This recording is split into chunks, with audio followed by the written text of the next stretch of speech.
So apparently the framing device for the Sally miniseries is Sally's diary. Sally has a diary? You'd think someone so cautious wouldn't want to take the risk of someone reading about personal thoughts and secrets. It's almost made up for by the fact that her diary is Nicole, as not only is it much less likely that someone would be able to find and read her personal thoughts as a result, since Nicole is always with her, but it comes off as Sally confiding in Nicole as best friends, so it's kinda sweet. Anyways, we start off with a recap of the end of a few issues ago, where Sally met Jeffrey trying to infiltrate one of Eggman's key energy substations and destroy it. The recap to me was only justified by the odd gap between this event first being shown to us and its entire story actually being released. I forgot to mention that I love the concept of Sally swimming underwater disguised with a rubber duck on the surface of the water. It's so whimsical and yet practical at the same time. It's charming. I'm confused that Sally calls Jeffrey a charming rogue in this recap. In fact, I'm confused by both of those words. She clearly didn't look charmed by him, being unnecessarily suspicious of anything. And what the hell did she mean by rogue? Why'd she think of him as a rogue when he's clearly just another one of the heroes? Not to mention his past history is again the opposite of rogue, being a former member of King Acorn's Secret Service, which I presume fought against rogues. So I wonder why Sally's so trusting of Jeffrey in this miniseries, but I'm more confused if she was ever suspicious of him at all. He's not a robot, so why would he be allied with Eggman? Especially since he's actively fighting against him. I see no reason for any suspicion there. But I guess that's Sally's second most major flaw. Her caution can lead to outright paranoia, which is interesting. We start off the story finally with Sally and Jeffrey dodging lasers from SWAT bots, taking advantage of their unnatural environment to use as shields from the attacks. At least Jeffrey's accent makes him a little more interesting as a character, but he's still just stating the obvious. Of course SWAT bots aren't friendly. Again, he just looks like a dolt there. Sally uses the slingshot and mud she conveniently kept with her in her vest pocket to blind the SWAT bots for the second time in the comic, showing practicality and resourcefulness that can let her handle SWAT bots even though she can't attack them physically. She sure was able to hold a lot of mud in her vest though. She asks Jeffrey if he can pick up the pace a little, and he says that he's all out of bolts. Sally complains about his morality from saying he uses bolts. What are bolts in the first place though? Bullets, I'm guessing? And why does Sally care? They're only fighting mindless robots anyways. Why would it reflect badly on Jeffrey's morality to use guns against them? Sally's self-righteous side seems to be showing up again. This is the other part of her that I hate. But the fact that it's shown up so rarely before is a big part of why I've been liking her a lot more than I expected from her infamy so far. Jeffrey answers that he basically goes where the wind takes him, makes decisions on a whim, if I'm interpreting his expression right. So his excuse for using the bolts is that he's like Sonic, who doesn't use bolts. So that's not a good explanation.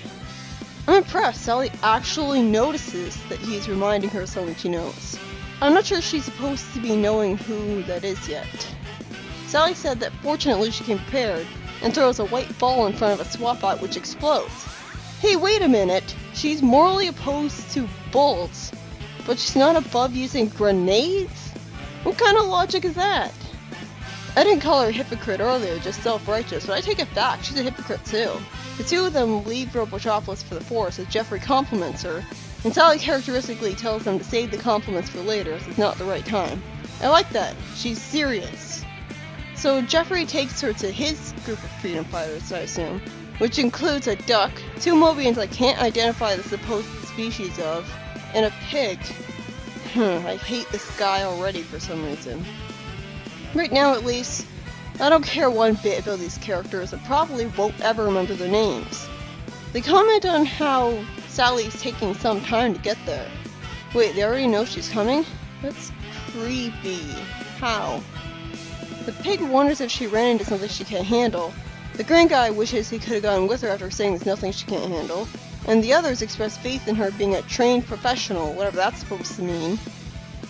And one of them says that they're all just trainees. I don't see how they're any less or more amateurs at fighting Robotniks than freedom fighters are. Even if they are really new, what makes them not trained professionals? All of them are just a bunch of ragtag teenagers or like preteens or whatever fighting against Eggman anyways. What's professional about that? Then the Duck complains that they can't be learning anything from just watching and waiting. They need to actually do stuff. So is this a common recurring problem for them? The Red Guy tells one of them, Penelope, that patience is a virtue and that following orders is the most important thing for a would-be freedom fighter to learn. Basically, really valuing obedience. Mindless obedience. I'm really confused from this. Sally's earlier meeting with Jeffrey not recognizing her and her not being aware that other rebel groups existed, directly contradicts this, where these rebels act like they've known about and had Biggs and Sally for a long time, and already have this ongoing problem with not getting to actually do stuff because it's too dangerous for them. There's a loud sound that worries these guys and makes me wonder if they're about to go out in the woods to look for someone and try to help, only for it to be revealed that the sound was Jeffrey jumping and tackling the pig from his ridiculous paranoia. Seriously, the pig's Mobian. Why wouldn't he be against Eggman? First Sally and now him? Is Jeffrey's stupid paranoia supposed to be justified by him being former leader of the Secret Service agents? It's annoying. It comes out of nowhere. Oh, these guys are all with Sally. I assumed they were part of Jeffrey's group because I've never seen them before. That's a problem with a lack of proper context. Jeffrey at least shows humility by saying sorry and they just got carried away, which can make him more relatable. And for once I really side with the pig, where he threatens him rather than immediately forgiving him for the attack. I would have probably done the same thing. So Sally introduces Jeffrey to the next generation of freedom fighters. I don't like the phrase next generation there. It's like she's training literal replacements for a group of friends who are infinitely more capable and distinctive than these guys anyways. Isn't that a bit disloyal? Moreover, how does Sally have the free time to train these guys in secret? How is she juggling between being the leader of her group of friends, who she literally lives with, and these random guys? The pig says Jeffrey is just playing a hero act. Again, what's with the comic trying to get us suspicious of Jeffrey? He may do something really worthy of hatred a lot later in the comic, but that's much later down the road, so they can't possibly be foreshadowing to that. For now, the suspicion just comes out of nowhere, although with the pig it's at least justified, as he's still sour about being tackled by him. And Jeffrey trollishly says he doesn't care that the pig doesn't trust him. Sally's with these guys out in the woods and explains that Rotor had theorized that by knocking out certain energy substations, the defense system that protects Robotropolis against ground attacks would collapse. That makes sense. She draws in the sand with a stick to illustrate her point, while saying that having split the freedom fighters' forces into several teams, it's this team's duty to shut down these 3 stations here, and since the first one is already destroyed, now they're proceeding to destroy the next 2 of them. The pig asks why Jeffrey is coming with him. He's still on this? I'm finding this really tedious already. Just drop it already. It's like the comic wants us to be just as annoyed with Jeffrey as he is, because his presence is only causing the pig to complain about it. Sally justifies that because of his past job, he knows how to get in and out of tight spots. Not sure how she knows that, but whatever. Sally tells the pig to watch Jeffrey to learn from him, and Jeffrey teases him confidently that he should do exactly that. Spoiler alert, Jeffrey doesn't do anything worth learning from, but whatever. And the plan starts. After dodging some explosions that they weren't expecting because the energy station had no guards apparently, they rush ahead in a hurry. Sally throws another white grenade into a window, and she orders... Wait, why was the window open in the first place? And she orders to cover for her while she cracks the lock on an access panel. We skip past her doing that, so I don't have to really feel like it's a Deus Ex Machina again, and cut straight to her walking around the next room with the remains of SWAT bots around her, and feeds a virus into the security system to cause a self-destruct mechanism. See, this is the kind of hacking from Nicole that I want to see. This is the kind of technology manipulation with her that makes sense. I like this. And I can easily believe Nicole is able to manufacture the virus herself. So for once, this doesn't feel cheap. So this doesn't feel like she's just waving a magic wand and stuff is happening. Suddenly, Jeffrey hears a thump sound and warns her about it.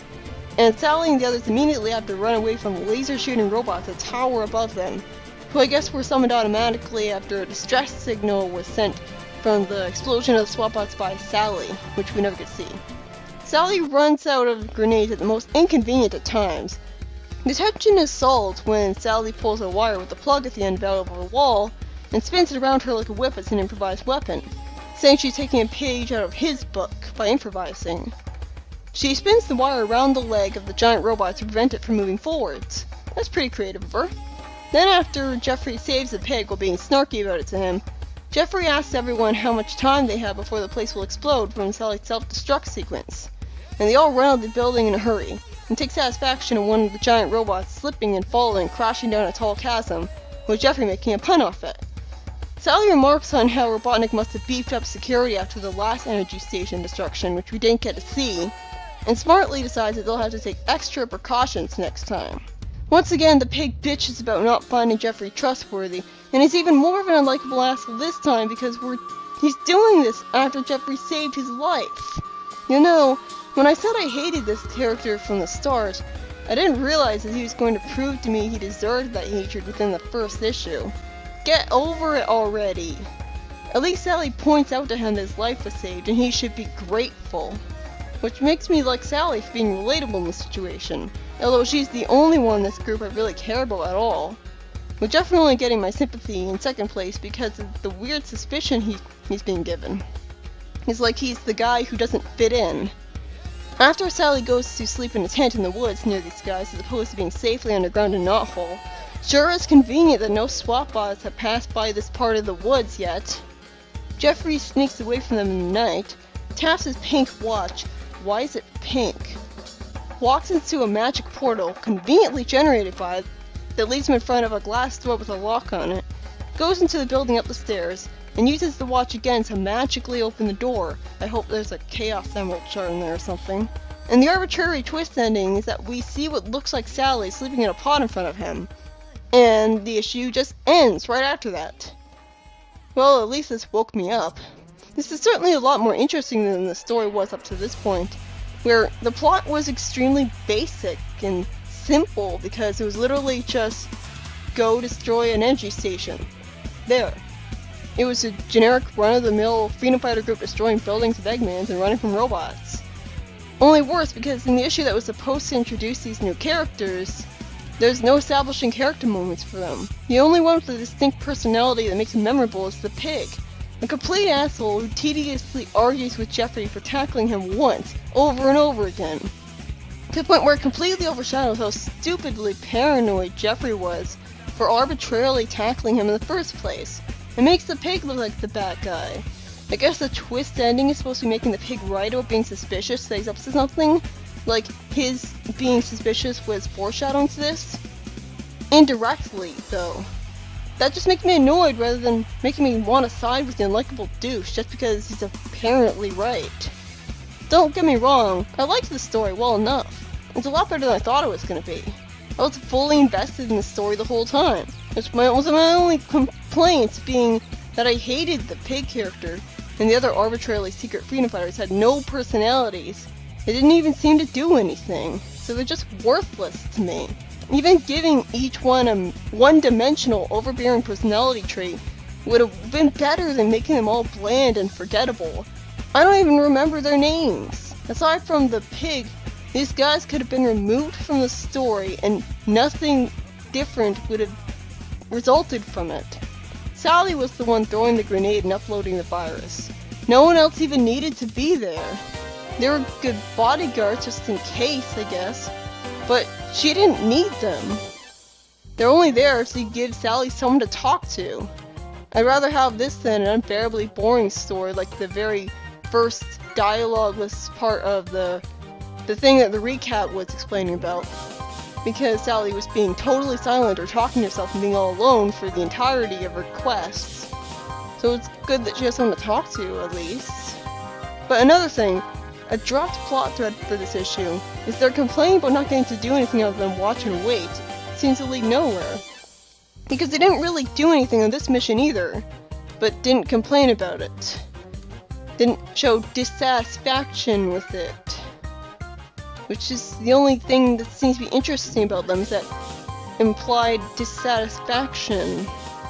The writers of the story are Mike Kantorovich and Ken Penders. The two of them together again. I was fine with it, aside from the annoyingly out of nowhere cliffhanger ending, which wasn't foreshadowed directly at all, and the pig. It was an engaging adventure. I just wish Sally wasn't the only truly likable character in it.